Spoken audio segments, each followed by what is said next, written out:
Good morning. Facebook live में आप लोगों का स्वागत है। जो लोग अभी कोरोना से जूझ रहे हैं उनमें हम लोग भी हैं, और ये कोरोना का ही संयोग है कि हम लोग घर में बैठे हैं और आराम से बातें कर रहे हैं।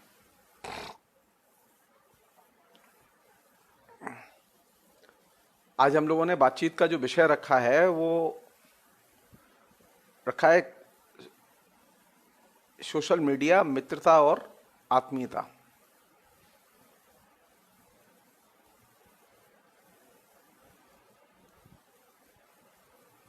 एक तरीका तो यह है कि इस विषय को वैसे ही सिलटा लिया जाए जैसे कि साधारण तौर पर लोग सिलटाते रहते हैं। ये जो मैं लगातार जो आपके बीच में जो लेक्चर दे रहा हूं, विषय में जानबूझ के वे चुन रहा हूं जो कि आम अभिरुचि के हैं, लेकिन मेरी जो दिलचस्पी है वो ये कि वे लोग जो कि एकेडमिक पर्पज से यहाँ जुड़े हुए नहीं हैं, वे लोग भी इन विषयों में आनंद लें और वे लोग भी आनंद लें जो कि एकेडमिक पर्पज से जुड़े हुए हैं। तो ये बहुत सारे लेक्चर्स जो है वो उन लोगों के काम आ सकते हैं जो कि वर्चुअल रियलिटी और वर्चुअल मीडिया पर काम कर रहे हैं।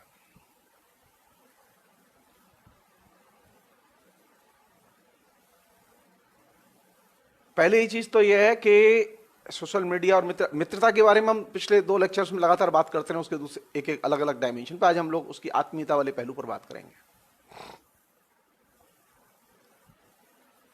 ये एक वास्तविकता है कि इंटरनेट के आने के बाद में, सोशल मीडिया के आने के बाद में एक बड़े किस्म का जो है कम्युनिकेशन नेटवर्क, ह्यूज नेटवर्क हम लोगों के बीच में पैदा हुआ है और उसने हमें कम्युनिकेट करने में बहुत मदद की है।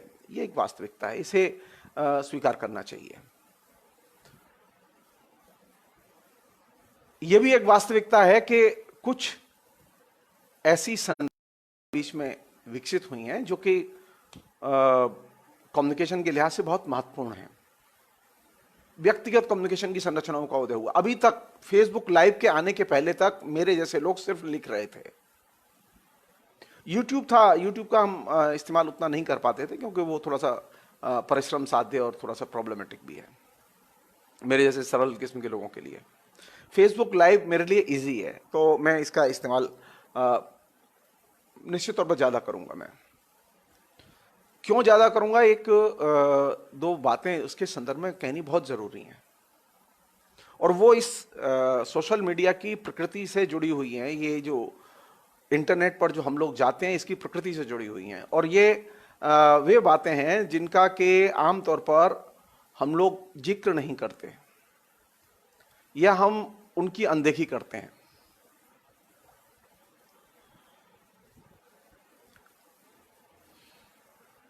एक दार्शनिक बात वो ये कि ये जो सॉफ्टवेयर है जिसमें कि हम लोग खेल रहे हैं अभी, जिसमें कि हम लोग रमण करते हैं, बिना सॉफ्टवेयर के इंटरनेट, कंप्यूटर, इसमें से कोई चीज नहीं बनती। कोई चीज आप कम्युनिकेट नहीं कर सकते। सॉफ्टवेयर बेसिकली क्या है? सॉफ्टवेयर बेसिकली क्या करता है? सॉफ्टवेयर बुनियादी तौर पर क्या है, इसके बारे में सबसे अच्छा तो वही लोग बता सकते हैं ना जो सॉफ्टवेयर के विशेषज्ञ हों, जिन्होंने इस पर सारी जिंदगी खपाई हो।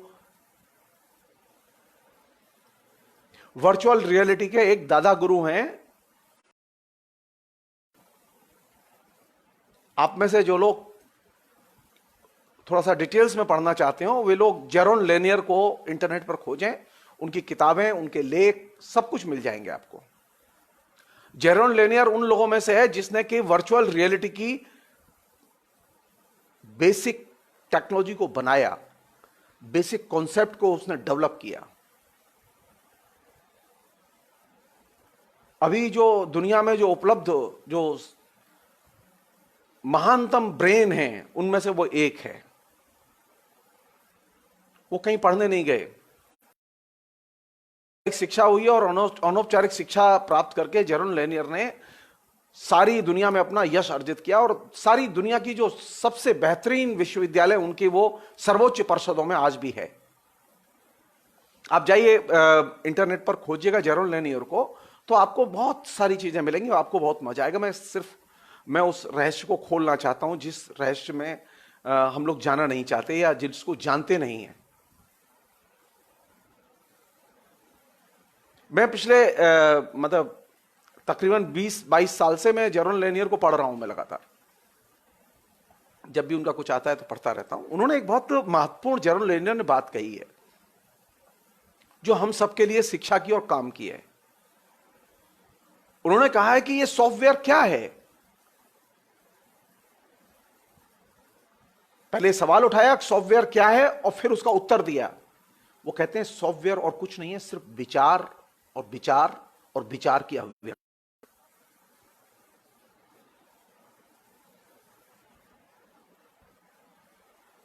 वहां कोई मनुष्य या पर्सन नहीं होता, व्यक्ति नहीं होता।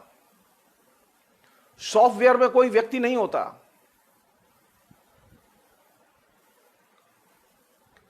प्रकृति से लेकर राजनीति तक जितनी भी चीजें हम इस सॉफ्टवेयर में लिखते हैं, जो कि इंटरनेट के कंप्यूटर के पूरे तंत्र में सॉफ्टवेयर का ही तंत्र है, वे सारी की सारी चीजें सिर्फ विचार के तौर पर हमारे सामने आती हैं। आदमी तो इसमें से नदारत है, आदमी तो है ही नहीं इसमें।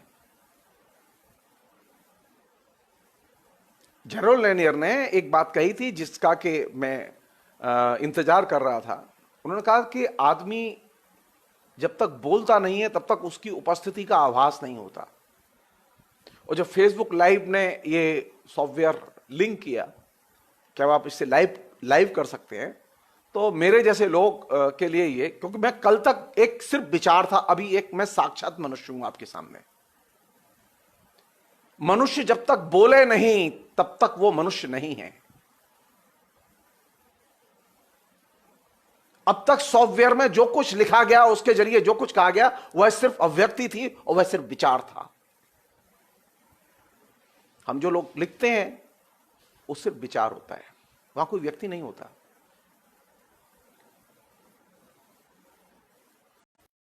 उपस्थिति से व्यक्ति की उपस्थिति का भ्रम नहीं पालना चाहिए। और यह अपने आप में एक बहुत महत्वपूर्ण फिलॉसफिकल निष्कर्ष है इस सॉफ्टवेयर टेक्नोलॉजी के बारे में। जेरोन लेनियर की इस धारणा को अभी तक किसी ने क्वेश्चन नहीं किया है। जिन लोगों ने सॉफ्टवेयर बनाया है, सॉफ्टवेयर की फिलॉसफी बनाई है, जो लोग इस क्षेत्र के दादा गुरु माने जाते हैं, उनमें जेरोन लेनियर टॉप पर हैं।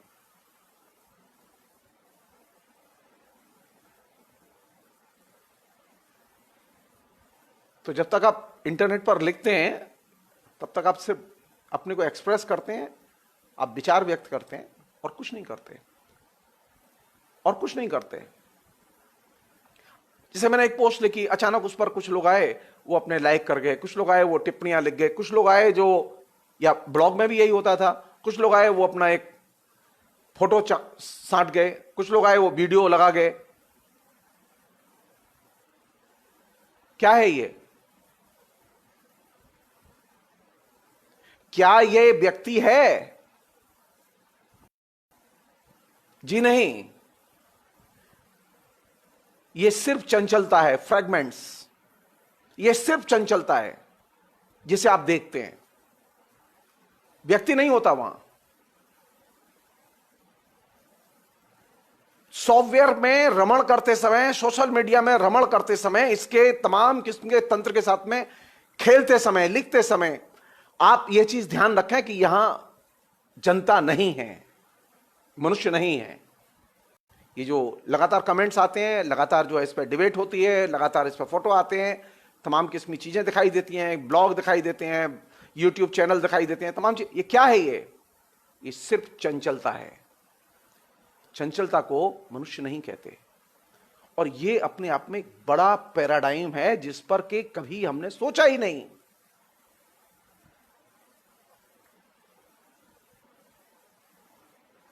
जब आप इस पर सोचेंगे तो आपको पता चलेगा कि हम किससे बात कर रहे हैं। हम जब वहां पर लिखते हैं और लिख के संवाद करते हैं, लिख के जो कम्युनिकेट करते हैं, हम क्या करते हैं? व्यक्ति बात नहीं करते, विचारों से विचारों का आदान प्रदान होता है, व्यक्ति नहीं होता वहां।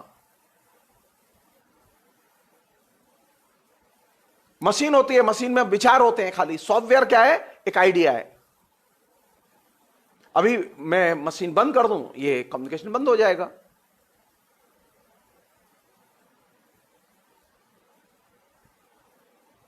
तो सॉफ्टवेयर मशीन क्या है? सॉफ्टवेयर मशीन एक आइडिया है। इससे अधिक उसे समझने की गलती नहीं करनी चाहिए। दूसरी चीज जो कि उन्होंने रेखांकित की, जिससे कि शेयर करना बहुत जरूरी है, वो ये कि ये जो कम्युनिकेशन आया है जिसमें कि हम लोग रमण करते हैं, घंटों खर्च करते हैं, हम लोग एंजॉय करते हैं इसे, ये एक तरह से सुपर ह्यूमन फिनोमेना है।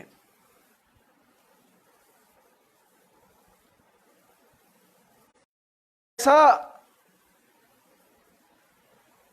फिनोमेना है जिसका कि हमने कभी अंदाजा ही नहीं किया।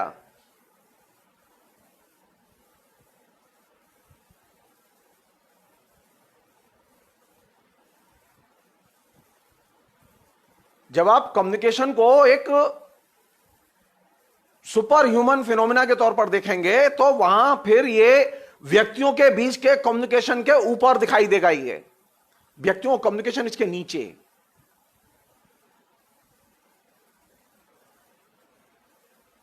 और सोशल मीडिया तो एकदम पीक है ये सुपर ह्यूमन फिनोमेना का।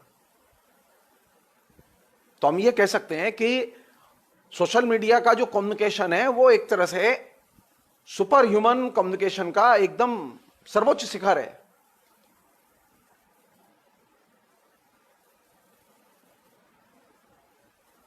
और ये जो सुपर ह्यूमन फिनोमेना के तौर पर इस कल्चर का विकास, इसके क्या परिणाम होंगे, क्या चीजें होंगी, ये चीजें हम लोग बीच बीच में जैसे मौका लगेगा हम लोग उठाएंगे, डिस्कस करेंगे आपसे। लेकिन जो चीज मैं आपसे कहना चाहता हूं वो ये कि ये इल्यूजन नहीं पालना चाहिए। सॉफ्टवेयर में रहते हुए ये इल्यूजन नहीं पालना चाहिए कि हम जो है मनुष्य से बात कर रहे हैं। यहां विचार से विचार का आदान प्रदान होता है, मनुष्य का मनुष्य से आदान प्रदान नहीं होता। सॉफ्टवेयर ने एक अद्भुत क्षमता विकसित की है। आप अपना एक मैसेज छोड़ दीजिए, वो मैसेज पड़ा रहता है रास्ते में कहीं, दूसरा जब खोलेगा वो आदमी थोड़ा ही है वहां।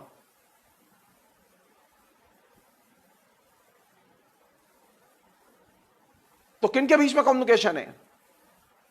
सोशल मीडिया में किन के बीच में कम्युनिकेशन? कम्युनिकेशन अभी है जो कि अभी हम लोग कर रहे हैं, क्योंकि हम बोल पा रहे हैं।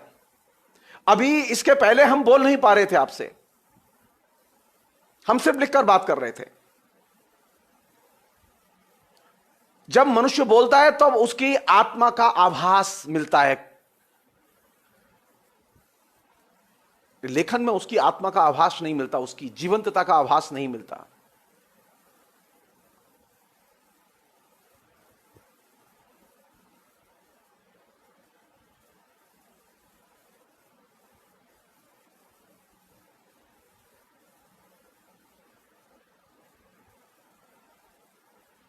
जब सॉफ्टवेयर की बात हो रही है, एक मतलब हमारी फेसबुक फ्रेंड हैं रंजना, उन्होंने पूछा है, तो नहीं नहीं नहीं, ये व्यक्तित्व के नकार की बात नहीं, व्यक्तित्व है ही नहीं वहां। ये इल्यूजन है कि वहां व्यक्तित्व है। व्यक्तित्व है ही नहीं वहां, वहां सिर्फ एक आइकॉन है, वहां एक मैसेज है, व्यक्तित्व नहीं है।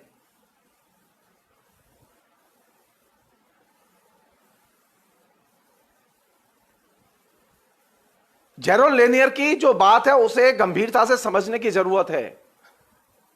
वो एक दार्शनिक व्यक्ति है और वो टेक्नोलॉजी का बहुत बड़ा आर्किटेक्ट है। जिस वर्चुअल टेक्नोलॉजी में हम लोग अभी रमण कर रहे हैं उसका वो आया है, उसकी बात में वजन है।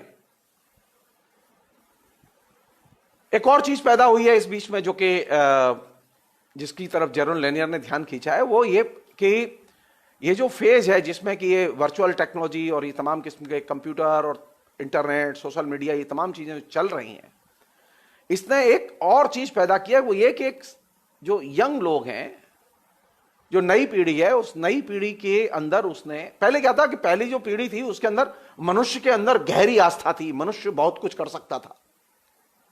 लेकिन नई पीढ़ी को मनुष्य से कोई ज्यादा उम्मीदें नहीं है, वो ये मान के चलते हैं मनुष्य कुछ नहीं कर सकता।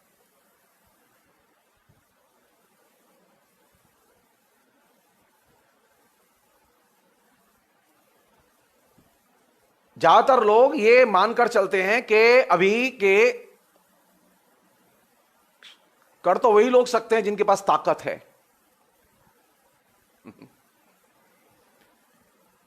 लोग सोचते ही नहीं है कि जिनके पास ताकत नहीं है वो कितने ताकतवर हैं। साधारण मनुष्य कितना ताकतवर है आप इससे समझ लीजिए कि पिछले दिनों जो लेले देदे मची हुई है मजदूरों को लेके, वो क्यों मची हुई है? मजदूर असहाय जरूर है क्योंकि उनके पास घर लौटने के साधन नहीं है, लेकिन मजदूरों के बिना यह समाज अपाहिज है। हिंदुस्तान के पूंजीपति और हिंदुस्तान का शासक अपाहिज है। मजदूर अगर तय कर लें कि वो काम नहीं करेंगे तो आप तय मान लीजिए शासन कुछ नहीं कर सकता। एक उदाहरण दे रहा हूं मैं आपको। कश्मीर में आपने पूरा एक्ट बदल लिया ना, 370 बदल लिया। कश्मीर में हर चप्पे चप्पे पे सेना है और हर चप्पे चप्पे पर अभी केंद्र के अधिकारी हैं, लेकिन कश्मीर की जनता आपके साथ नहीं है। कश्मीर की जनता, ज्यादातर लोग दुकान नहीं खोल रहे, ज्यादातर लोग बिजनेस नहीं कर रहे। पिछले बिजनेस ठप पड़ा हुआ है कश्मीर का। सरकार आपकी, कानून आपके, पुलिस आपकी, सेना आपकी, लेकिन उत्पादक शक्तियां काम करने के लिए तैयार नहीं है, जनता काम करने के लिए तैयार नहीं है। कश्मीर की इकोनॉमी रिवाइव हो सकती है? नहीं हो सकती। जो जनता असहाय दिखाई देती थी वो जनता भी ताकतवर दिखाई दे रही है।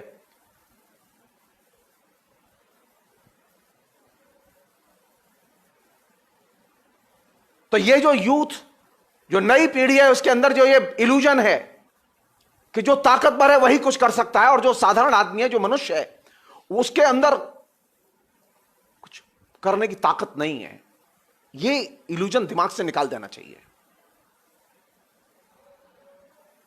साधारण लोग सब कुछ कर सकते हैं। साधारण नागरिकों ने बिना बम के अमेरिका को हरा दिया था वियतनाम में, आप जान लीजिए इसे। वियतनाम में लोगों के पास में हथियार नहीं थे अमेरिका का मुकाबला करने के लिए, इतने नापाम बम फेंके कि पूरा वियतनाम नष्ट कर दिया।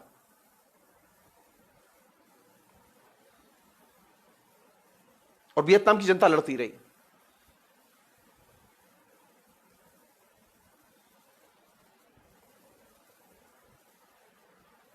तो सोशल मीडिया पर बात करते समय पहली चीज, बुनियादी चीज जो जेहन में रखने की है, अब एक चीज से अंदाजा लगाइए अभी आप, अभी स्थिति कितनी गंभीर है अभी हमारे बीच में।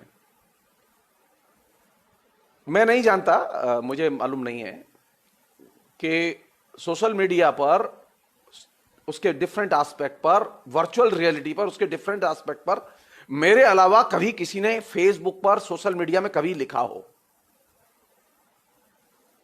लोग कविता, कहानी, उपन्यास, निबंध ये सब लिखते रहे हैं, लेकिन इस टेक्नोलॉजी को लेकर कभी चर्चा नहीं की है हिंदुस्तान में। किसी भाषा में नहीं की है ये बात, जान लीजिए आप। तो जब अभी चर्चा ही नहीं हुई है तो मेरी बात मानेगा कौन?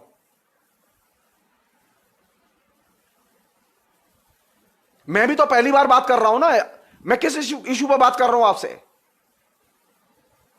मैं सोशल मीडिया के जो आइडियोलॉजिकल, स्ट्रक्चरल, जो उसके टेक्नोलॉजिकल, जो वैचारिक एस्पेक्ट है, उन पर बात कर रहा हूं मैं आपसे। क्यों? क्योंकि हमारे यहां सोशल मीडिया की, साइबर कल्चर की, वर्चुअल रियलिटी की कोई साक्षरता नहीं है।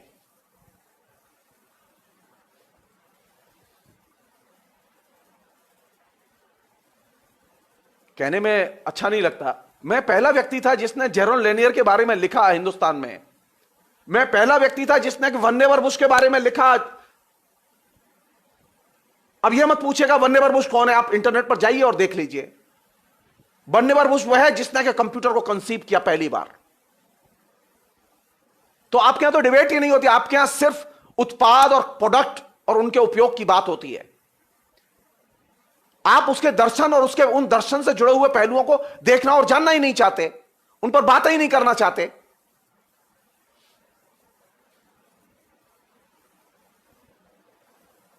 मैंने जानबूझकर जेरोन लेनियर का नाम बोला कि जिससे क्योंकि उसकी किताबें इजीली इंटरनेट पर अवेलेबल हैं, आप लोग जाएं, पढ़ें, समझने की कोशिश करें।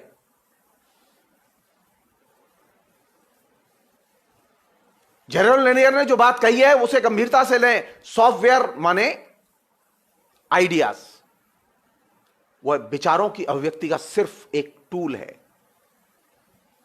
सॉफ्टवेयर क्या है? सिर्फ एक आइडिया है। और ये अब तक की हमारी जो प्रैक्टिस और समझ है इसके एकदम विपरीत है ये चीज। इंटरनेट में कहीं पर भी, किसी भी सोशल मीडिया में कहीं पर भी, कोई भी किसी भी जेनर में कभी आदमी नहीं होता, वहां सिर्फ विचार होता है। और उस विचार को कभी भी आप कंप्यूटर खोलिए, देख लीजिए, कंप्यूटर बंद कर दिए, वो आदमी बंद हो गया।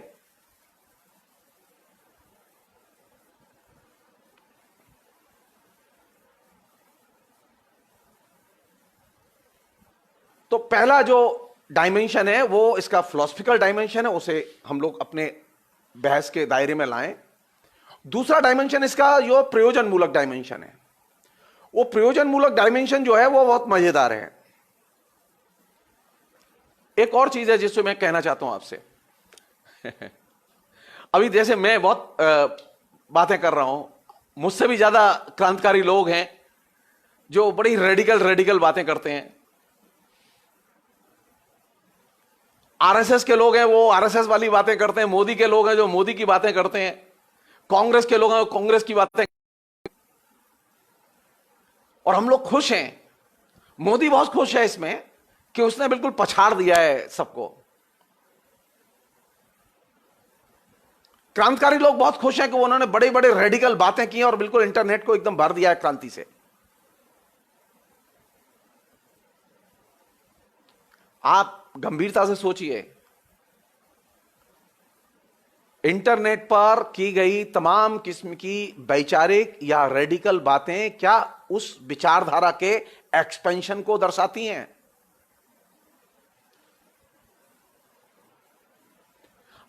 एक साधारण सा तरीका है मेरे पास, तो मैं असाधारण तरीके तो नहीं जानता। अगर विचारधारा का प्रचार करने से विचारधारा का प्रसार होता है इंटरनेट पर खासतौर पर, तो ये बताओ मुझे कि ये आरएसएस वालों को ये 25-30 हजार लोग जो है साइबर सेल में पैसा देके भर्ती करने की जरूरत क्यों पड़ी, जबकि ये 10 करोड़ से ज्यादा लोग इनके मेंबर हैं।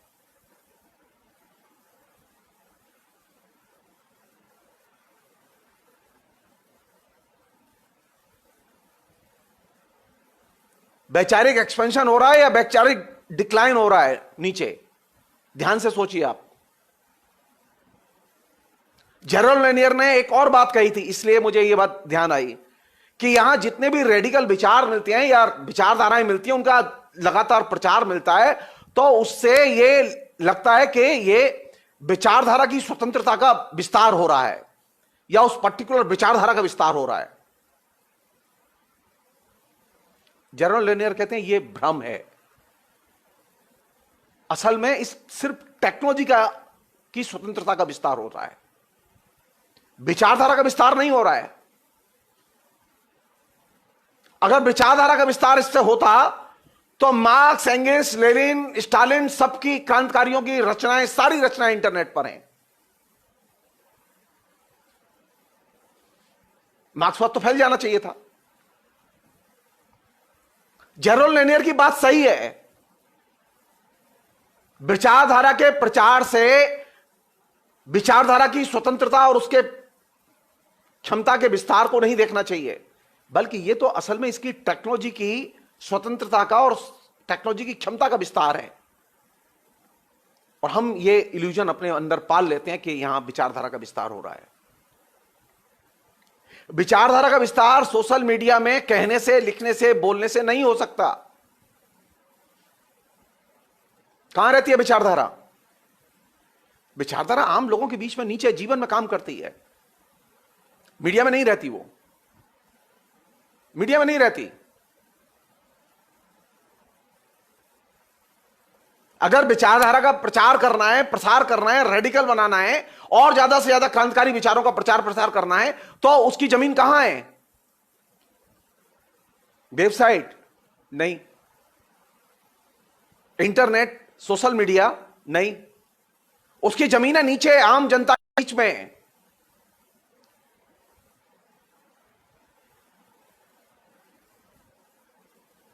सोशल मीडिया में जो रेडिकल विचारधारा के रूप और उनका प्रचार दिखाई देता है, वो असल में इस चीज का द्योतक है कि ये जो टेक्नोलॉजी है, इस टेक्नोलॉजी का एक्सपेंशन हो रहा है।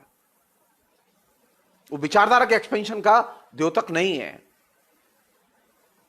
ये गलती नहीं करनी चाहिए, ये समझने में गलती नहीं करनी चाहिए, बल्कि ये इस बात का द्योतक है कि आप मशीन की स्वतंत्रता को देखें, व्यक्ति की स्वतंत्रता नहीं,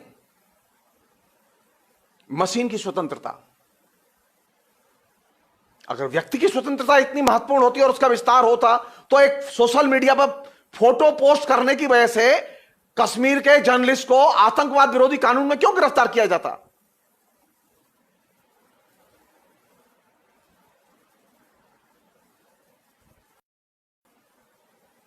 मशीन की स्वतंत्रता और सर्वोच्चता के विस्तार को मनुष्य की सर्वोच्चता और स्वतंत्रता के विस्तार के रूप में नहीं देखा जाना चाहिए। और ये सारी गलतियां यहीं हो रही हैं।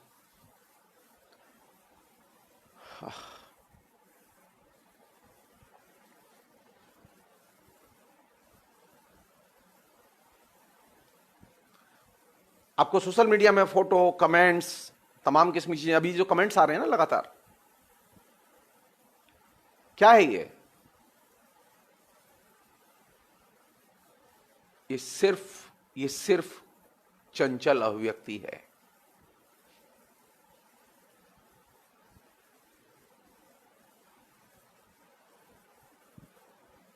इससे ज्यादा न इससे कम। इसे मनुष्य समझने की भूल नहीं करनी चाहिए।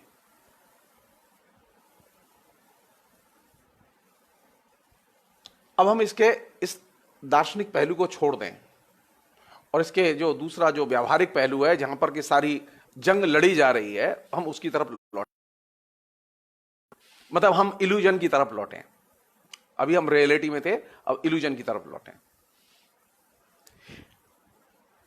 जो नेटवर्क ने जो दुनिया दी हमें, जिसमें कि हम लोग रमण कर रहे हैं, हमारी फ्रेंडशिप है, हमारे तमाम किस्म के कम्युनिकेशन हैं, उसमें व्यक्तिगत चैनलों का और व्यक्तिगत कम्युनिकेशन का सबसे ज्यादा विस्तार और उदय हुआ है।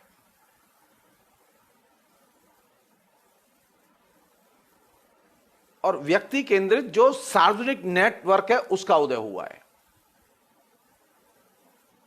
मेरा जैसा व्यक्ति भी, जिसके पास में कुछ नहीं, खाली एक मोबाइल फोन है, और वो भी अभी एक फेसबुक लाइव के जरिए जो है वो अपने को पर्सनली कम्युनिकेट करने में सक्षम है। तो ये क्या है? व्यक्ति केंद्रित नेटवर्क है ये। आपने देखा होगा कि तमाम लोगों ने अपनी वेबसाइट बनाई हुई है, तमाम लोगों ने चीजें अपने वो 5, 7, 4 लोगों के ग्रुप बना के वो लोग अपने कम्युनिकेट करते रहते हैं। तो यहां व्यक्ति केंद्रित कम्युनिकेशन नेटवर्क का एक बड़ा समूह विकसित हुआ है और उसने एक वैविध्यपूर्ण आर्टिफिशियल जो है वातावरण की सृष्टि की है। वैविध्यपूर्ण तो है वो, लेकिन वो है सब कृत्रिम, रियल नहीं है।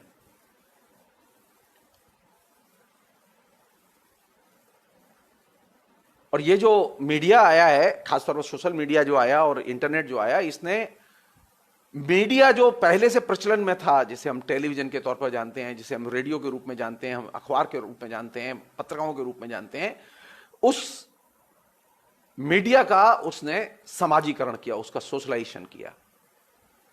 मीडिया पहले से सोशल था, लेकिन टेलीविजन इंटरनेट के आने के बाद में अब अगर उस मीडिया को जिंदा रहना है तो उसे इस नेटवर्क में आना होगा। अगर उसे समाज में, जनता के बीच में अपनी जनप्रियता बचाए रखनी है तो उसे इस नेटवर्क में आना होगा। तो यह मीडिया के भी समाजीकरण की संभावनाएं पैदा करता है। उसी तरह सोशल मीडिया व्यक्तियों के लिए भी एक नए किस्म के समाजीकरण की संभावनाओं को जन्म देता है कि अगर आपको सरवाइव करना है तो आपका फेसबुक अकाउंट होना चाहिए, ट्विटर पे अकाउंट होना चाहिए, आपको कुछ ना कुछ लिखना आना चाहिए, लिखने की आदत होनी चाहिए, वगैरह वगैरह। और ये जो चीजें हैं, अगर मैं 1 2 3 करूं कि उच्च कोटि के व्यक्तिगत कम्युनिकेशन चैनलों का उदय, नंबर 1। नंबर 2, व्यक्ति केंद्रित सार्वजनिक नेटवर्क का प्रारंभ। नंबर 3, विशिष्ट किस्म की तकनीकी की उपलब्धता पर जोर। अब आपके पास जूम है तो आपका बढ़िया आएगा, आपका फेसबुक लाइव है तो उससे भी अच्छा आएगा। डिफरेंट टाइप के आपके पास नेटवर्क और तकनीक उपलब्ध होनी चाहिए। और नंबर 4, वैविध्यपूर्ण कृत्रिम वातावरण की सृष्टि। और नंबर 5, जो इस पूरे दौर में जो चीज पैदा हुई वो है मीडिया का नए सिरे से समाजीकरण। ये 5 स्ट्रक्चरल जो चेंज हैं वो इस सोशल मीडिया ने पैदा किए। और ये पांचों चीजें मिलके फेसबुक पर जो फ्रेंड्स हैं उनकी आदत, उनके संस्कार, उनके एटीट्यूड्स, इनको गहरे तौर पर वो प्रभावित कर रहा है और बना रहा है। और जो आपकी फ्रेंडशिप है उस फ्रेंडशिप को हाइपर फ्रेंडशिप में कन्वर्ट कर रहा है। मैं जानता ही नहीं हूं, मैं खाली महावीर सिंह खत्री को जानता हूं, पीयूष श्रीवास्तव को जानता हूं, जो मेरे सामने जिनके कमेंट्स हैं, मैं आराधना को जानता हूं, लेकिन बाकी लोगों को तो मैं नहीं जानता।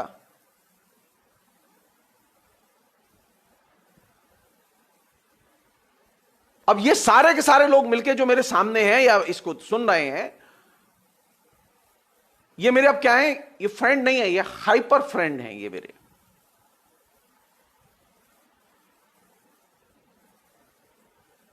और यहां पर ये क्यों है? ये अपनी पर्सनल इंटरेस्ट की वजह से, अपनी व्यक्तिगत रुचि की वजह से है। कुछ लोग तो हो सकता है कि मेरे दोस्त हैं तो इसलिए हैं, जो रियल सेंस में दोस्त हैं, और जो मेरे सचमुच में दोस्त हैं वो तो मतलब मेरा वक्तव्य सुनने ही नहीं आते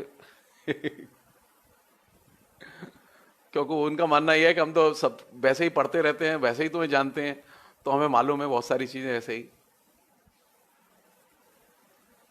तो यहां जो हम लोग आमने सामने उपस्थित हैं वो किस रूप में उपस्थित हैं?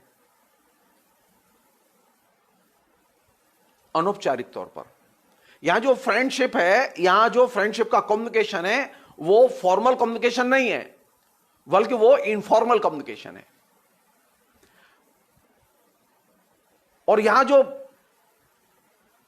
एक दूसरे से हम लोग चीज बोल रहे हैं, लिख रहे हैं, टिप्पणियां लिख रहे हैं लोग, वो एकदम पर्सनलाइज्ड टिप्पणियां हैं, व्यक्तिगत हैं, लेकिन लिखी कहां जा रही हैं? पब्लिक स्पेस में।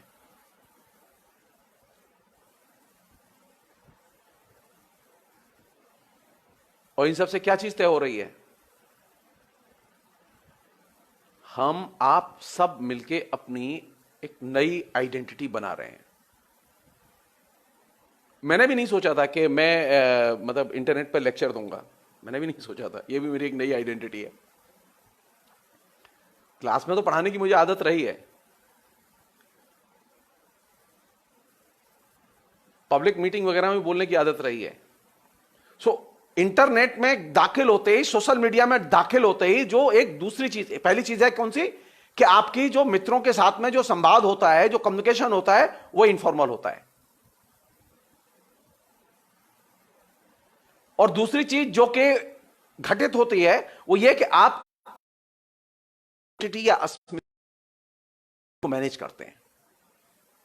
अब मैं जो अभी थोड़ी देर पहले जो कपड़ा पहने हुए था वो बिना आयरन का कपड़ा था। मैं जानता हूं बिना आयरन का कपड़ा पहनूंगा तो बड़ी मट्टी ख्वार होगी मेरी। तो मैंने एक बढ़िया सी शर्ट निकाली जिसमें कि आयरन की हुई है। इसी को मैं पिछले 5-6 दिन से पहन रहा हूं। अभी पहनता हूं, आपके सामने बैठा हुआ हूं, और जब बातचीत खत्म हो जाएगी उतार के रख दूंगा। फिर मैं अपना वही बिना आयरन किया हुआ धुला हुआ कुर्ता पहन के मैं रहूंगा दिन भर घर में।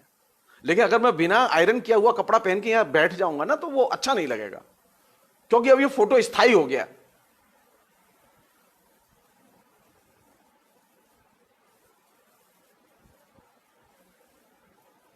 तो अब मैं क्या कर रहा हूं, मैं अपने बाल बाल काट के आया हूं, मैं थोड़ा सा ठीक से मैं लगूं, मैं अच्छा दिखूं। मेरी कोशिश ये होती है कि मेरी नहीं, सबकी कोशिश ये होती है जब वो दिखते हैं तो वो अपनी अस्मिता का प्रबंधन कर रहे होते हैं। नए सिरे से आइडेंटिटी मैनेजमेंट में आप लग जाते हैं। एक नए सिरे से अपनी आइडेंटिटी के निर्माण की कोशिश करते हैं। जब आप फेसबुक पर लिख रहे होते हैं, ब्लॉग पर लिख रहे होते हैं, आप ट्विटर पर लिख रहे होते हैं, तो वहां आप एक नए किस्म की आइडेंटिटी बनाते हैं अपनी, और उस आइडेंटिटी के जरिए आपकी अपनी मित्रता लोगों से बनती है, बिगड़ती है, वो सारी प्रक्रिया चलती रहती है।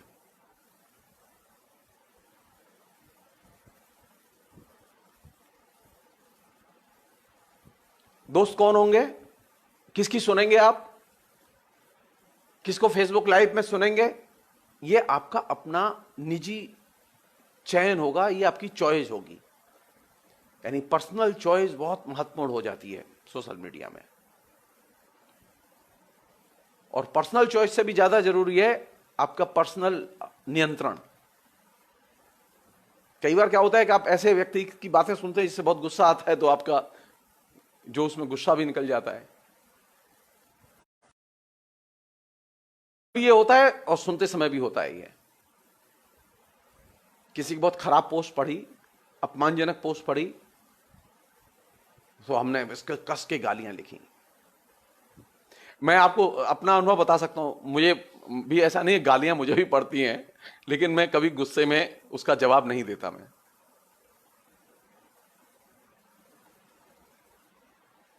मैं इंतजार करता हूं और ठंडे दिल से काम करता हूं,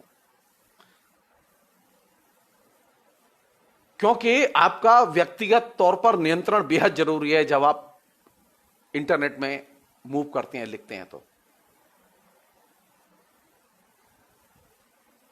जिन लोगों की बात मुझे नापसंद लगती है और लगता है कि बहुत ही बेवकूफी भरी बातें कर रहे हैं, तो मैं उसमें कुछ व्यंग में टिप्पणी लिख के चला आता हूं मैं, क्योंकि मुझे मालूम है कि इसमें नियंत्रण खोने से कोई फायदा नहीं है। वो दोस्त हैं।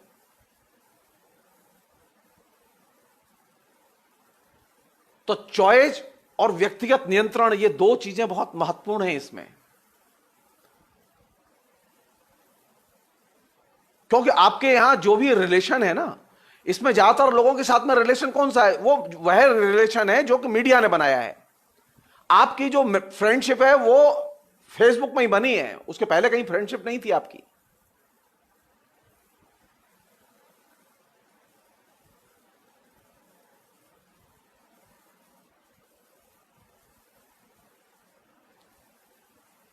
एक अन्य चीज, ये जो फ्रेंडशिप में और फेसबुक पर लिखते समय, सोशल मीडिया में लिखते समय बहुत सारे मोरालिटी के इश्यूज आ जाते हैं ना, नैतिक प्रश्न उठ खड़े होते हैं।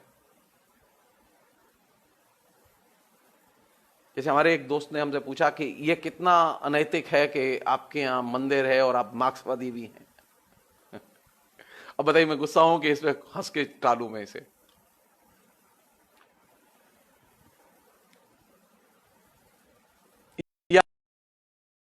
खराब टिप्पणी लिख देता है तो मेरे विद्यार्थी जो हैं, जो मुझे बहुत प्यार करते हैं, वो बहुत नाराज होते हैं। वो कहते हैं सर उसे ब्लॉक कर दो,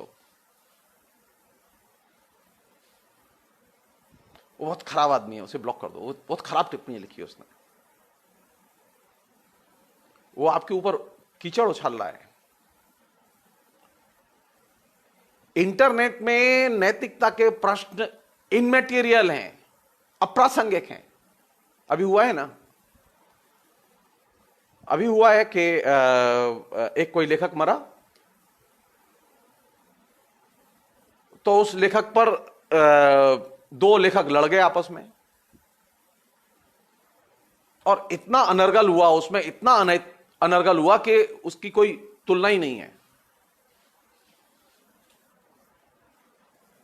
दोनों पढ़े लिखे लोग हैं, हाईली क्वालिफाइड लोग हैं। उसमें एक साहित्य अकादमी पुरस्कार विजेता है और एक वह व्यक्ति है जिसको कि साहित्य अकादमी पुरस्कार कभी भी मिल सकता है।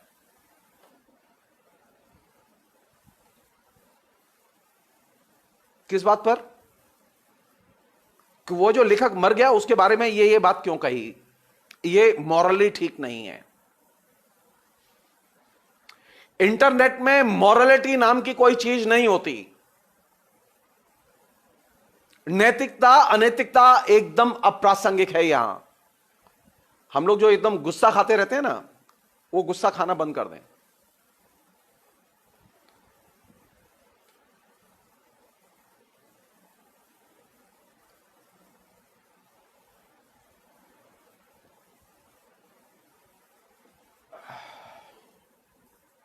क्योंकि यहां की कल्चर अलग है, इंटरनेट की कल्चर अलग है। इंटरनेट की कल्चर वो नहीं है जो आपकी सामान्य जीवन की कल्चर है। इंटरनेट सामान्य जीवन की बहुत सारी चीजें इसमें मिल सकती हैं, लेकिन नैतिकता का प्रश्न इंटरनेट में एकदम इररिलेवेंट है, एकदम प्रासंगिक नहीं है।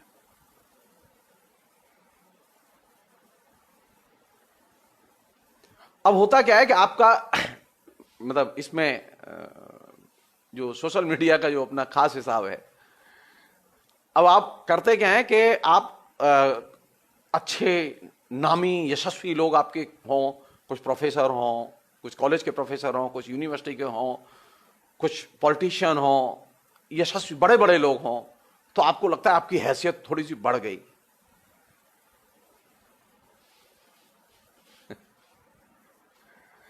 आप ये गलत फहमी है कि इससे आपका दर्जा ऊंचा उठता है। तो फिर मतलब ट्रंप का तो सबसे ऊंचा दर्जा है दुनिया में, और उसके बाद में मोदी का सबसे ऊंचा दर्जा है, क्योंकि उनको फॉलो करने वाले लोग दुनिया के सारे लोग हैं।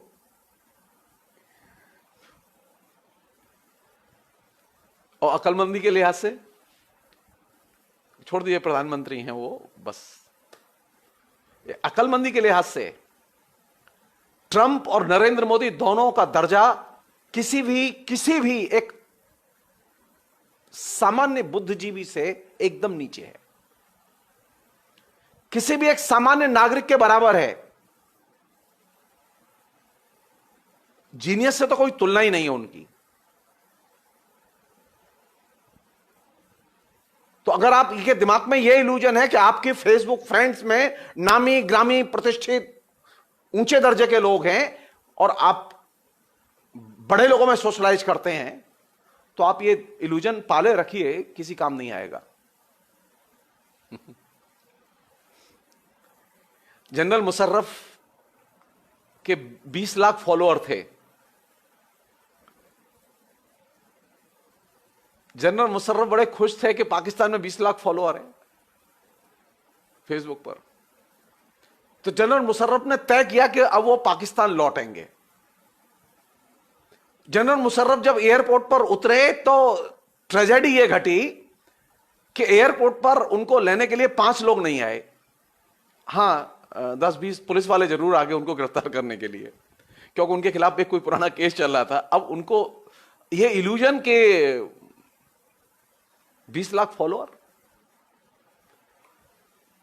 25 लोगों ने भी जनरल मुशर्रफ के समर्थन में पाकिस्तान में जुलूस नहीं निकाला। फॉलोअर कितने थे? 20 लाख। हमारे यहां बहुत सारे ऐसे लोग हैं जिनके फॉलोअर इंटरनेट पर बहुत हैं।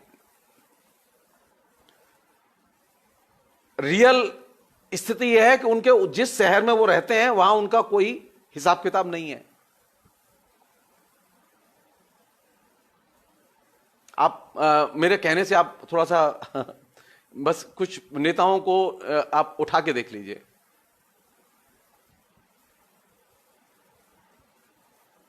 राहुल गांधी के तो सबसे ज्यादा फॉलोअर हैं ना, मोदी के बाद में राहुल गांधी, इनके दोनों के फॉलोअर बहुत हैं। और वास्तविकता क्या है?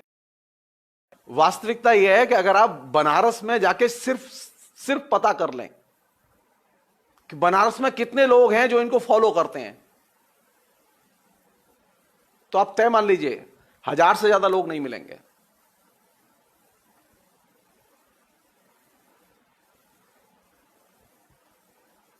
एमपी हैं वो वहां से, लेकिन इंटरनेट पर जब इंटरनेट पर वो फॉलो ही नहीं कर रहे, तो इंटरनेट पर जब वो लोग फॉलो ही नहीं कर रहे तो वहां नीचे असर क्या होगा उनका,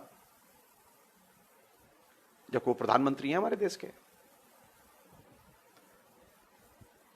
तो ये इल्यूजन एक है कि वहां हम लोग जो फेसबुक में फ्रेंड बनाते हैं, वो फ्रेंड बनाते समय हम लोग ये ध्यान रखते हैं कौन किस ओहदे पर है, और ज्यादा से ज्यादा बेहतरीन दोस्तों को, यशस्वी लोगों को हम अपनी मित्रता में शामिल करते हैं। तो ये जो मित्रता में जो रैंकिंग है, ये यूथ को बहुत अपील करती है कि सर वो जो प्रोफेसर है ना, उनके हम दोस्त हैं। अरे बेकार की चीज है ये, सबसे फालतू चीज है ये। असल में होता क्या है कि जब आप इस तरह से चयन करके अपने दोस्त बनाते हैं, तो आप क्या करते हैं, आप अपनी आइडेंटिटी निर्मित कर रहे होते हैं कि हमारे इस सर्किल में कितने पढ़े लिखे लोग हैं।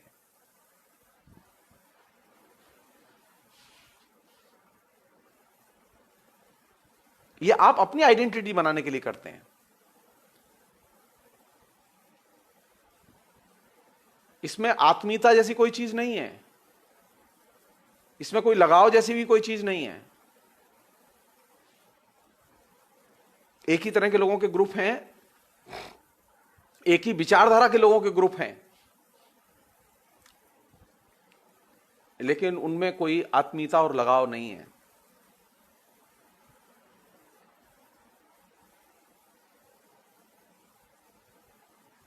उल्टा हो सकता है। एक अन्य चीज, सोशल मीडिया ने एक पॉजिटिव काम तो किया है कि जो लोग डिस्कनेक्ट थे, जिन लोगों को हम भूल गए थे, जिन लोगों से हमारे इस बीच में संबंध खत्म हो गए थे, वो पुराने दोस्त अचानक हमें मिल गए। ये तो इसका पॉजिटिव पक्ष है। 30 साल पहले कोई लड़का हमारे साथ जेएनयू में पढ़ा था, वो अचानक हमें मिल गया, हम बहुत खुश हुए। जब वो हमारे साथ पढ़ता था तो वो एसएफआई के पोस्टर लगाता था, अब जब मिला है तो वो बीजेपी के पोस्टर लगा रहा है।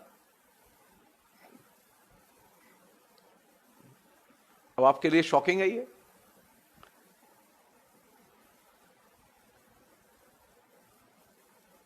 मीडिया में, सोशल मीडिया में खास तौर पर ये एक अच्छा पक्ष है उसका कि आपके तमाम बिछुड़े दोस्त जो देश देशांतर में फैले हुए हैं, जिन्हें आप भूल गए थे, वे दोस्त आपको खोज लेते हैं और वे आपसे जुड़ जाते हैं, और इसके जरिए वे पुराने संबंधों को पुनरुज्जीवित कर लेते हैं। तो फ्रेंडशिप में एक नया पक्ष तो इससे बनता है, और इस नए पक्ष ने एक सामान्य सी चीज पैदा की है कि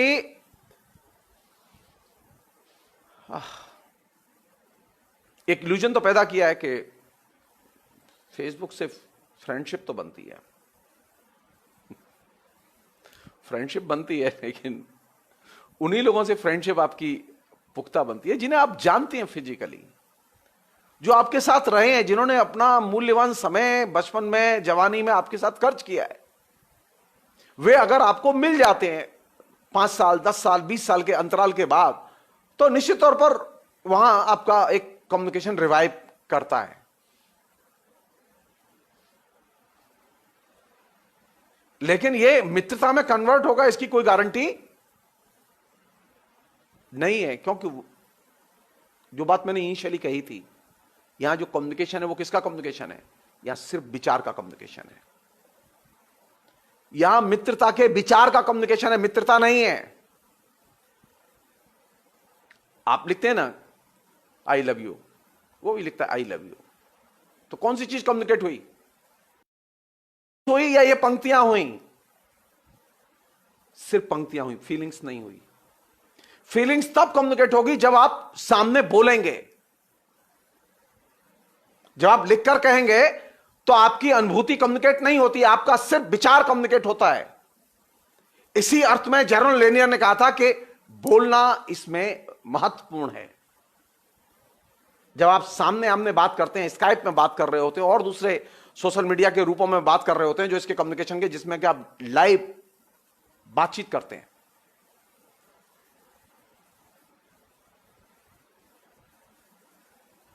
क्योंकि आप जब जीवंत तौर पर देखते हैं तो आप आत्मा का संवाद करते हैं, और जब पंक्तियां लिखते हैं तो वहां आत्मा नहीं होती, वहां आपकी संवेदनाएं नहीं होती, वहां सिर्फ भाषा होती है और वहां सिर्फ विचार होता है। वो चाहे जितने पावरफुल ढंग से व्यक्त किया जाए, वहां सिर्फ भाषा होगी और विचार होगा, वहां संवेदनाएं नहीं होंगी।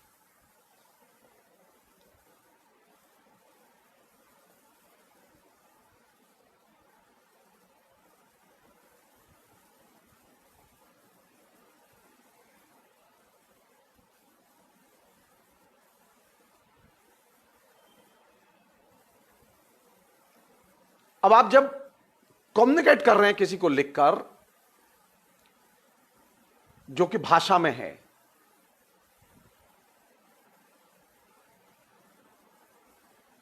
जहां संवेदनाएं नहीं है लेकिन आपका आइडिया है, विचार है, तो वहां आपने क्या किया कि जैसा कि हम लोग कर रहे हैं आजकल, वो व्हाट्सएप में और दूसरी जगह जो तमाम किस्म के ग्रुप्स बनाए हुए उनमें हम लोग करते हैं, तो हमने एक काल्पनिक समुदाय बनाया हुआ है अपना।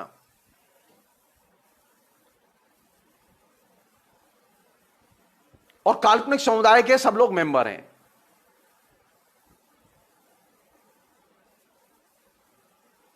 उस काल्पनिक समुदाय में कुछ हमने विशिष्ट कैटेगरी भी बना सकते हैं हम लोग।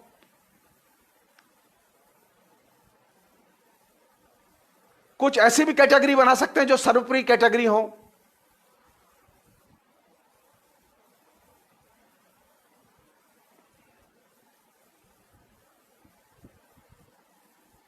और वहां लिखते समय, वहां बोलते समय, या मैं यहां जो बोल रहा हूं, मैंने अपनी चालाकी से मैंने क्या किया है, मैंने ये किया है कि जो आप लोग वहां टिप्पणियां लिख रहे हैं, मैं उनका रेस्पॉन्स नहीं दे रहा हूं,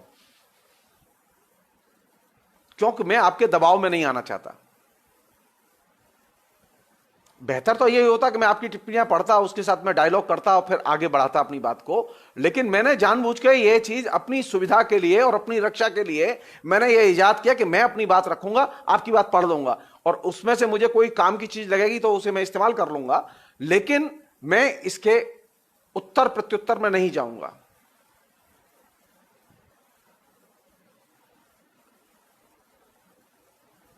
तो आप जब बोलते हैं तो किसके लिए बोलते हैं? आप अन्य पर प्रेशर क्रिएट करने के लिए बोलते हैं। और अगर आपने अन्य की बात में आप आए तो फिर अन्य का प्रेशर आपके ऊपर आएगा। तो मैं सिर्फ अन्य के प्रेशर से अपने को बचाने के लिए मैं जो टिप्पणियां सामने लिखी जा रही हैं, जो पर्दे में मेरे सामने आ रही हैं लगातार, अनेक लोगों ने लिखा है उस पर,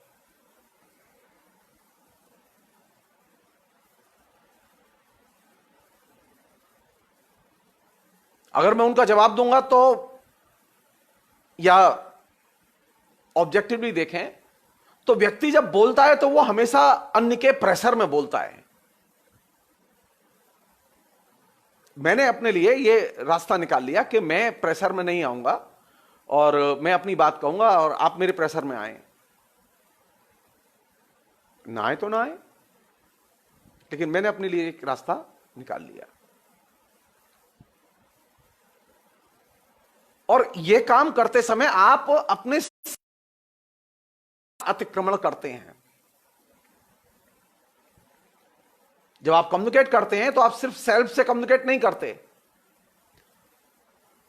अदर्स से कम्युनिकेट करते हैं, अन्य लोगों से कम्युनिकेट करते हैं, और अन्य लोगों से कम्युनिकेट करते हुए आप अपने दायरे को बदलते हैं, अपने पर्सनल दायरे के बाहर जाते हैं।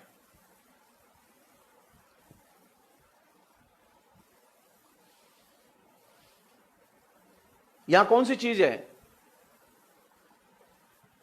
अगर मैं आपकी बात मानूं और आपकी हर टिप्पणी पर रेस्पॉन्स देना शुरू करूं, तब आपका शासन होगा। मैं चूंकि पढ़ा लिखा हूं तो थोड़ा सा जानता हूं उसकी, तो उसके रास्ते भी जानता हूं मैं।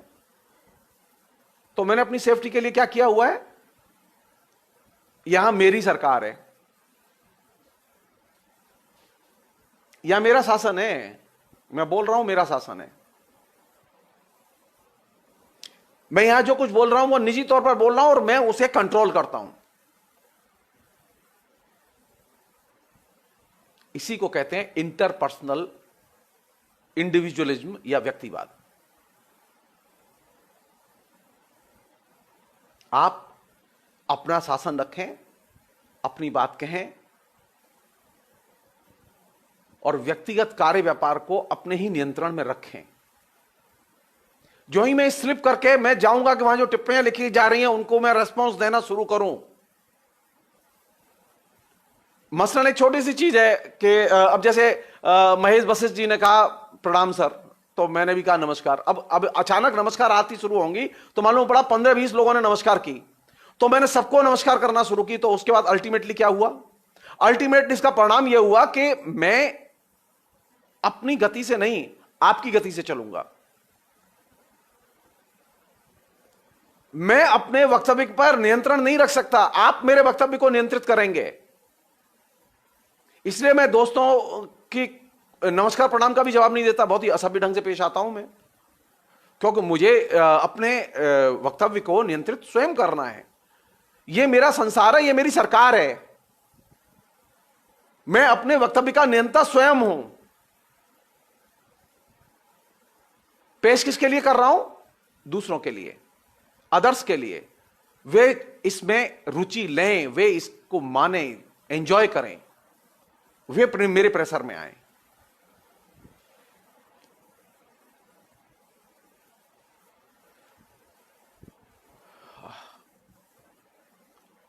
और इसने एक नई किस्म की चीज पैदा की है जो कि बहुत ही इंपॉर्टेंट चीज है। मैं भी अपनी इस इमेज के बारे में नहीं जानता था कि मैं इस तरह से पेश कर सकता हूं अपने को, मैं नहीं जानता था। मुझे धीरे धीरे इसमें मजा आने लगा है। जब आप सोशल मीडिया में लिखते हैं तो आपको एक मजा आता है उसका, और अब बोल रहे हैं तो और भी मजा आ रहा है उसमें। तो सोशल मीडिया जो बड़ा काम करता है वो क्या करता है? स्व का यानी सेल्फ का एक तरह से नवीनीकरण करता है, जीर्णोद्धार करता है। आप जैसे हैं, जैसे रहे हैं, सोशल मीडिया में आने के बाद में आपकी पुरानी इमारत धीरे धीरे डहनी शुरू हो जाती है।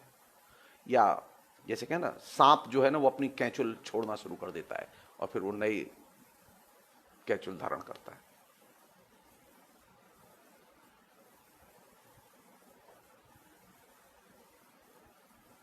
तो सोशल मीडिया में जाते समय, लिखते समय, पेश करते समय कौन सी चीज होती है? स्व का नवीनीकरण तो होता ही है, उसका जीर्णोद्धार होता ही है। ये वर्चुअल नवीनीकरण है, एक्चुअल में नहीं हो पाता, वर्चुअली होता है। और आप अपने को प्रेजेंटेबल बनाते हैं।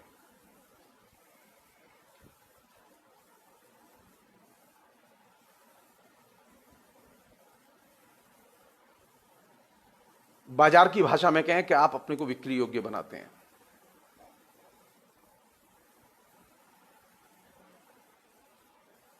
इसलिए लोग कहते हैं कि सोशल मीडिया में यह बहुत कुछ निर्भर करता है कि आप अपने को कैसे पेश करते हैं।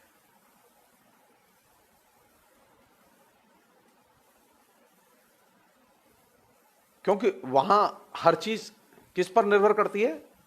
स्व की प्रस्तुति पर और स्व की नवीनीकरण की प्रक्रियाओं पर। लास्ट चीज जो कि इस पूरे प्रसंग में बहुत महत्वपूर्ण है,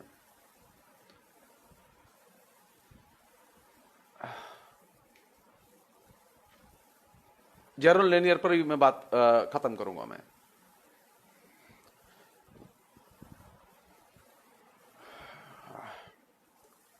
मैंने अभी हम लोग क्या हैं? जब से हम सोशल मीडिया में आए हैं, जब से हम लोगों ने मोबाइल लिया है, कंप्यूटर खरीदा है, लैपटॉप खरीदा है, हम लोग क्या हैं?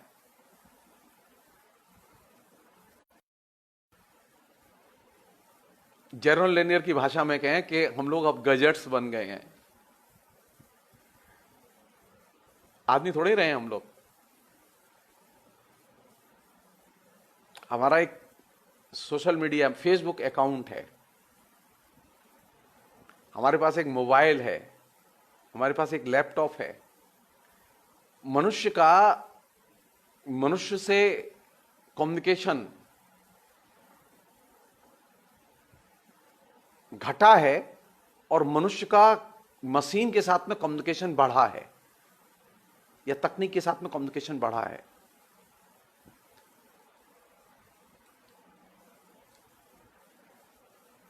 पहले हम अधिक से अधिक बात कितने लोगों से कर सकते थे? वही जो सामने होते थे उन्हीं से तो बात कर सकते थे हम। वही हमारी शक्ति थी, वही हमारी ताकत थी। अधिक से अधिक हम जाते थे, क्लास गए तो जो 20, 25, 50, 100 विद्यार्थी हैं उन्हीं के बीच में बोलेंगे, वही सुनेंगे। या कहीं सेमिनार में गए तो वहां 20, 25, 50 विद्यार्थी सुनेंगे और बोलेंगे हम। वही हमारी सीमित शक्ति का द्योतक था।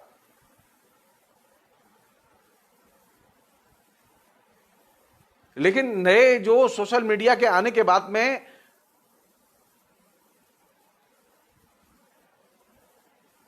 मेरी शक्ति का विस्तार हुआ है, मेरी कम्युनिकेशन शक्ति का विस्तार हुआ है। तो जो नई जो टेक्नोलॉजी है वो क्या है? वो स्वयं का ही एक्सटेंशन है।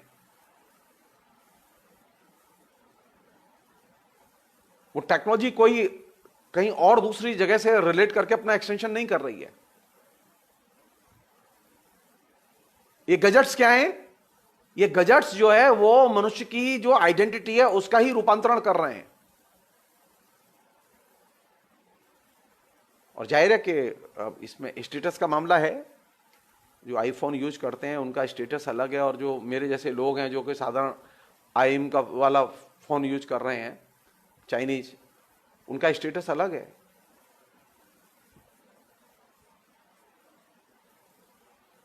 और भी चीजें हैं इसमें जिससे आप इसकी सोशल इंजीनियरिंग का अंदाजा लगा सकते हैं। तो टेक्नोलॉजी जब आती है तो वो टेक्नोलॉजी खाली नहीं आती, वो अपने साथ में जो चीज लेकर आती है वो ये कि वो मानवीय गतिविधियों का एक्सटेंशन लेकर आती है। टेक्नोलॉजी के जितने भी रूप हमारे बीच में प्रचलन में हैं, वे मनुष्य के किसी ना किसी शारीरिक अंग से जुड़े हुए हैं।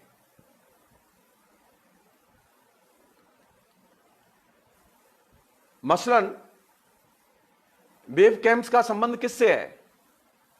वेब कैम का संबंध आपकी आंखों से है। और मोबाइल का संबंध किससे है? कान से।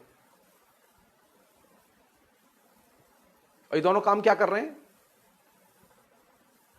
वेब कैम या मोबाइल, ये दोनों क्या काम कर रहे हैं? ये आपकी मेमोरी के विस्तार का काम कर रहे हैं। अभी मैं आपके सामने भाषण दूंगा, बोल रहा हूं ये लगातार, और बोलने के बाद में ये अब मेरी मेमोरी के लिए हमेशा के लिए सुरक्षित हो गया। ये फेसबुक पर ये हमेशा के लिए सुरक्षित हो गया। अब इसको अगले 10,000 साल तक कोई आदमी टच नहीं कर सकता जब तक फेसबुक इसे डैमेज ना करे। अपने आप अब कोई डैमेज नहीं कर सकता इसे।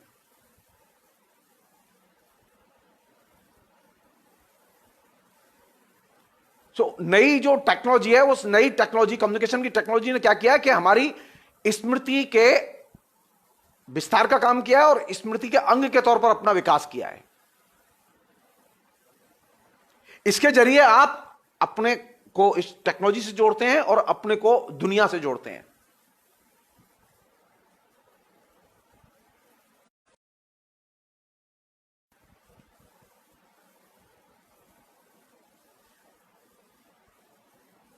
इसने जो एक नई संस्कृति पैदा की है, जेरोन लेनियर उसे डिजिटल माओवादी कहते हैं।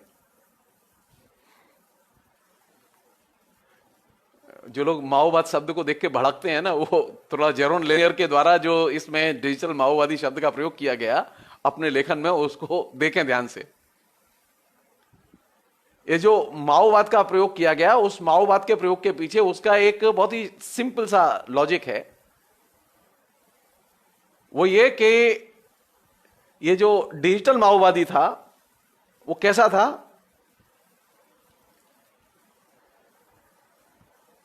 वो कहते हैं कि ये जो इंटरनेट की कल्चर है, साइबर की कल्चर है, जो तमाम किस्म का जो सरंजाम आया है, ये एक्चुअली आदिवासियों की संस्कृति के खुलेपन से मिलता जुलता है।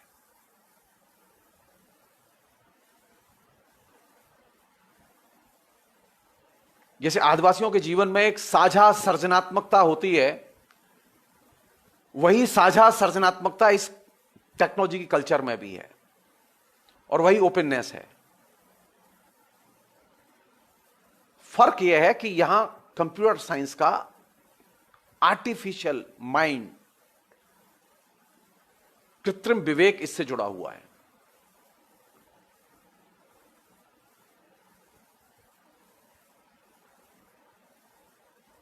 इसकी सामान्य विशेषता है कि यह संदर्भ विरोधी है।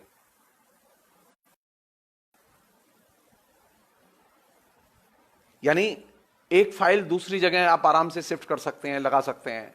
एक जगह का मैसेज दूसरी जगह आराम से शिफ्ट करके संदर्भ के बिना आप इधर उधर पेस्ट कर सकते हैं। एंटी कंटेक्स्ट, एंटी संदर्भ, संदर्भ विरोधी इसकी एक सामान्य विशेषता है। होता है ना, कई बार ये होता है ना कि आपका जो वीडियो है उस पर, आपका फोटो है उस पर कोई दूसरा फोटो सांट दिया, चेहरा किसी और का लगा दिया। मनमोहन सिंह के साथ ये खूब हुआ है, अब मोदी के साथ हो रहा है, सोनिया गांधी के साथ बहुत हो चुका है ये।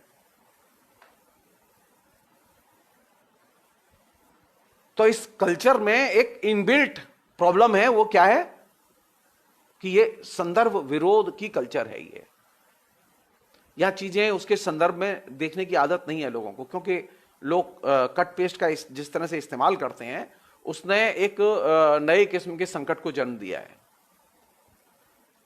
या ये कह सकते हैं कि बिना संदर्भ के यहां चीजें साझा की जा सकती हैं।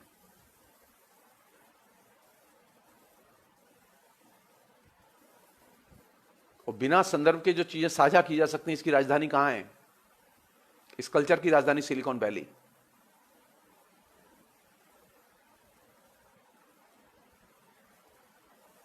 पहले हमारी दोस्ती होती थी, उसका एक संदर्भ होता था। अब हमारी यहां जो फ्रेंडशिप हो रही है उसका कोई संदर्भ नहीं है।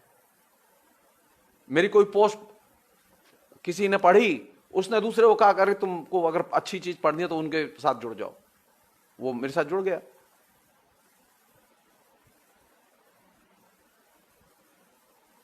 पहले एक संदर्भ होता था जिसकी वजह से लोग जुड़ते थे, अभी बिना किसी संदर्भ के जुड़ते हैं।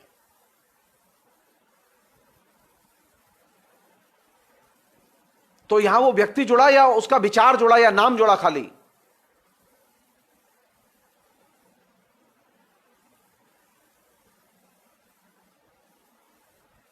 बीएम प्रसाद जी पूछ रहे हैं कि साझा सृजनात्मकता और व्यक्तिवादी ये दोनों सच कैसे हैं?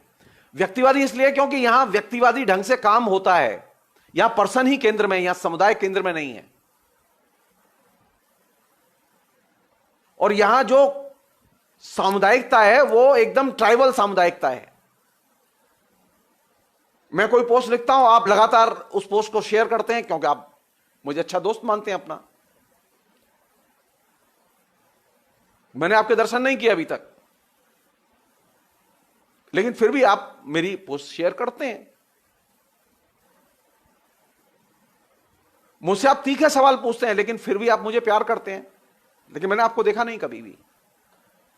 इसे कहते हैं साझा भावबोध, जो कि सिर्फ आदिवासी संस्कृति में है। इसीलिए उसे जनरल लेनियर ने माओवादी की संज्ञा दी।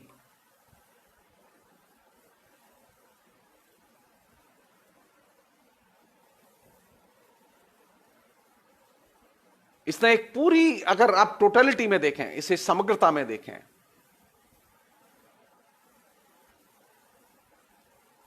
क्या चीज करनी चाहिए? साइबर कल्चर का, साइबर स्पेस का, सोशल मीडिया का उपयोग करते हुए सबसे इंपॉर्टेंट चीज है कि इसमें रियल लोग पार्टिसिपेट करें। ज्यादा से ज्यादा रियल लोग बोलें, रियल लोग लिखें।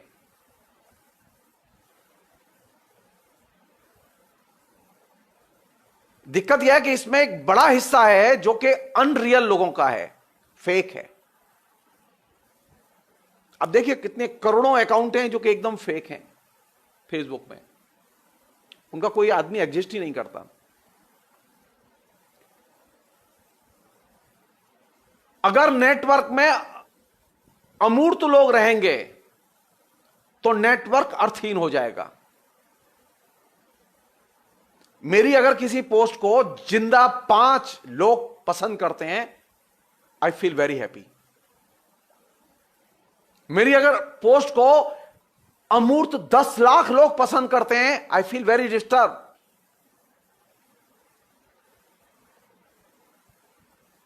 नेटवर्क में शिरकत करने वालों का एक बड़ा हिस्सा है। आप एक बार बीजेपी के पक्ष में चले जाइए और बीजेपी के साइबर सेल के किसी व्यक्ति को पता चल जाए कि आप बीजेपी के पक्ष में लिखते हैं, तो आप तय मान लीजिए फेक इतनी लाइक आएंगी कि आप परेशान हो जाएंगे। आधा घंटे में आपको 500 लोग लाइक करके चले जाएंगे। एग्जिस्ट नहीं करते वो 500 लोग, एग्जिस्ट नहीं करते वो असल में 2-4 लोगों के पास में ही 500 अकाउंट हैं।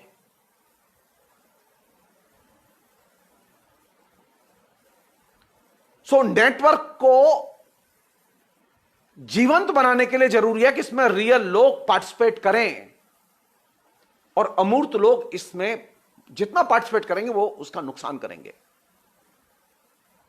रियल आदमी के साथ में आप डायलॉग कर सकते हैं।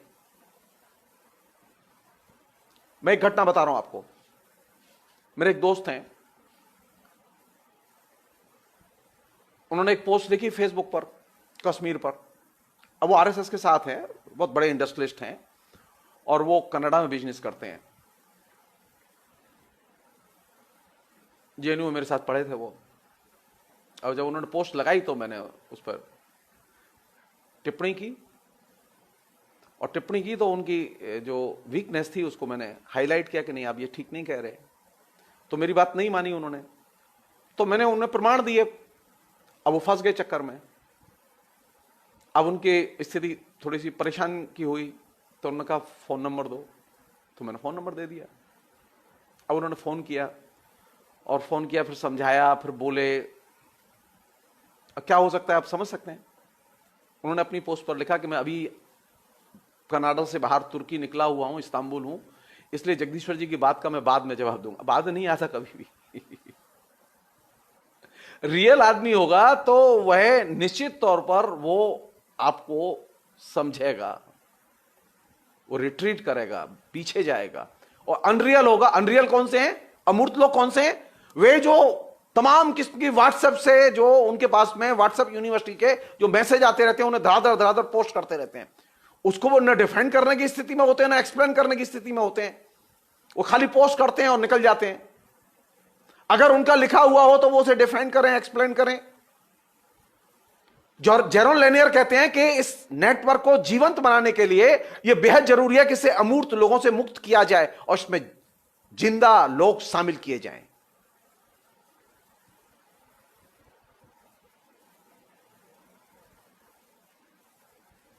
अगर रियल लोग इस नेटवर्क में पार्टिसिपेट करेंगे तो यह नेटवर्क अर्थवान बनेगा।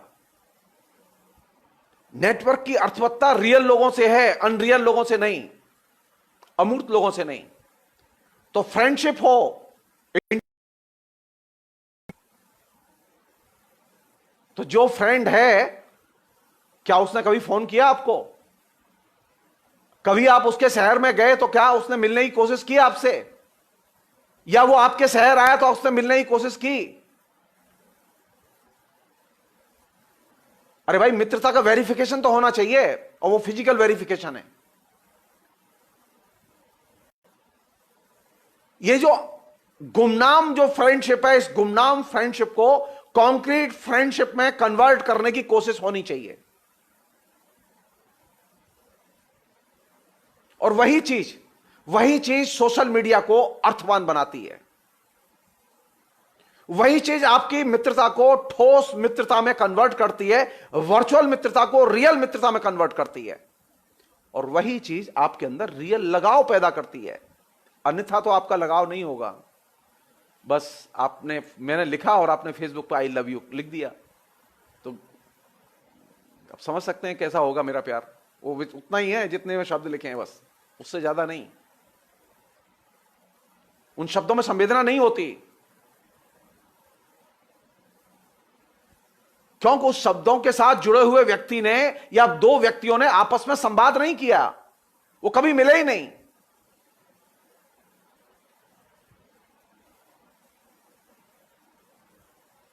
तो हम में से ज्यादातर लोग करते क्या है कि वो उनके पास में वर्चुअल फ्रेंडशिप होती है, तो वर्चुअल फ्रेंडशिप में वर्चुअल ही लगाव होगा, यानी सिर्फ भाषिक बाचिक लगाव होगा।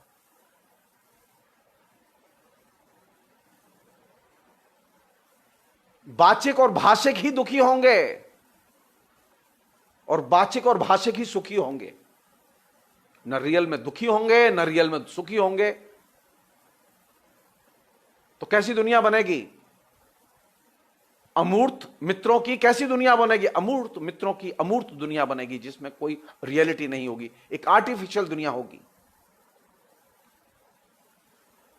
नेटवर्क की मित्रता रियल मित्रता में कन्वर्ट करे, इसके लिए जरूरी है उसका फिजिकल वेरिफिकेशन हो, फिजिकल कम्युनिकेशन हो, एक दूसरे को जाने, परिचय दें, बोलें, बात करें।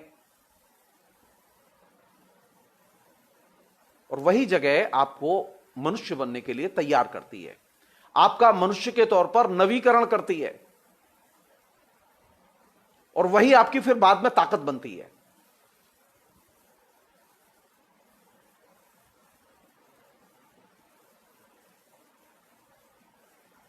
मेरे कई ऐसे दोस्त हैं जो मैं खूब आरएसएस के खिलाफ लिखता हूं, वो मुझे बहुत प्यार करते हैं।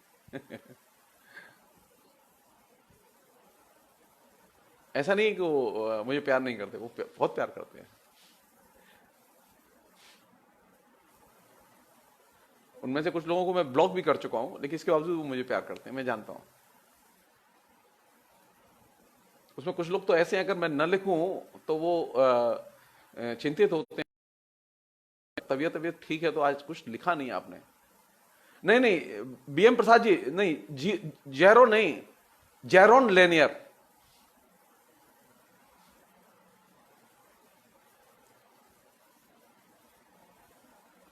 उसकी पुस्तक का, जैरोन लेनियर की पुस्तक का नाम ही है जिसे मैं कह के मैं बात खत्म कर रहा हूं, आई एम नॉट गजेट्स, मैं वस्तु नहीं हूं। और यही हमारी फ्रेंडशिप पर सबसे अच्छी गिफ्ट हो सकती है एक दूसरे के लिए, कि हम वस्तु नहीं है। फेसबुक में रहते हुए हम अमूर्त कम्युनिकेट नहीं करेंगे, गुमनाम कम्युनिकेट नहीं करेंगे, हम मूर्त कम्युनिकेट करेंगे। हम रियल लोगों की तरह कम्युनिकेट करेंगे, रियल लोगों की तरह रियल कनेक्शन रखेंगे, रियल संपर्क रखेंगे, तब हम रियल में अपनी दोस्त बनेंगे और रियल लगाव पैदा होगा। फेसबुक में रहेंगे खाली, और फेसबुक में ही मिलेंगे, और फेसबुक में ही दुख व्यक्त करेंगे, फेसबुक में ही श्रद्धांजलि व्यक्त करेंगे, तो जाहिर है कि वो सारा का सारा सिर्फ विचारों का खेल होगा, वह भाषा का ही आदान प्रदान होगा, वहां संवेदनाएं नहीं होंगी, मानवीय अनुभूति नहीं होगी, वह मनुष्य नहीं होगा। इसीलिए जैरोन लेनियर ने कहा था कि सॉफ्टवेयर सिर्फ विचार है।